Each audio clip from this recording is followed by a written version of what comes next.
Okay, go ahead. Good evening, ladies and gentlemen. I'm Angela Reyes, here to present to you my informative speech.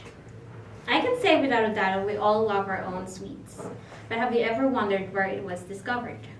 Tonight, I shall present to you my informative speech topic, chocolate. It was 3,000 to 4,000 years ago that Mayans and Aztecs discovered the cacao tree in the forests of Central and South America.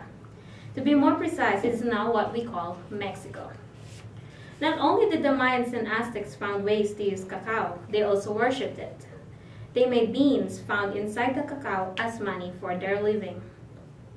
To drink chocolate back then, they would mix different kinds of spices into it so it doesn't taste so bitter.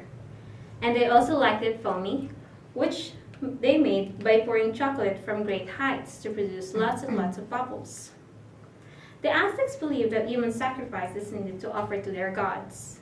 As an act of mercy for the human sacrifice, they made them drink blood with chocolate so they could forget about their coming death. In the late 1400s, when the Spanish conquered the Aztecs, they took chocolate with them to Europe. It was in Europe that its popularity started, but the cacao beans still had to be grown in Mexico, which made chocolate very expensive. Only the rich could afford it back then. They even only drank chocolate in the finest china and silver cups. Also in this time that sugar was introduced to chocolate. When combined, it tasted so good that it was called the divine drink. Melting the cacao beans was hard work.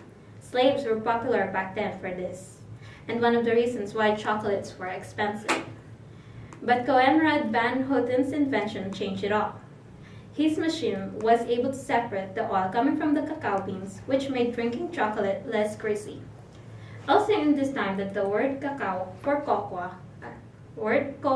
cacao started just because of its misspelling. Today, we are also familiar with chocolate desserts and candies, but as time went by for chocolate, people have found ways to use them other than as food. A component found in cocoa called theobromine is very good for our teeth. That is why toothpaste products flavored with chocolate has become popular among famous brands such as Crest P. Another component that is found in chocolate is called flavanol, which is very good for blood circulation. That is also why chocolates or cocoa are sometimes the key ingredient for body lotions. But there is a promise of making chocolate as a new source of energy that may be able to power cars or airplanes in the future. It is found that a bacteria called Escherichia coli, or what we know as E. coli, produces hydrogen when fed with chocolates. The hydrogen it produces could be used as a new source of clean, renewable energy, according to a report in the journal Biochemical Society Transactions. Chocolate has always been a health issue as early as 1800s till now. But what is it about chocolate that its issues never seem to end? Many good and useful things have been proven about chocolate. To start with, cocoa beans contain the highest amount of antioxidants. What does this mean? Antioxidants molecules is a defense mechanism in our body that protects healthy cells from dying in our body. Foods and products with high antioxidants are also highly sought for its anti-aging effects. Plus, in preventing cardiovascular diseases, antioxidants are also a big help for our body. There are studies that chocolate helps in increasing metabolism and better appetite control.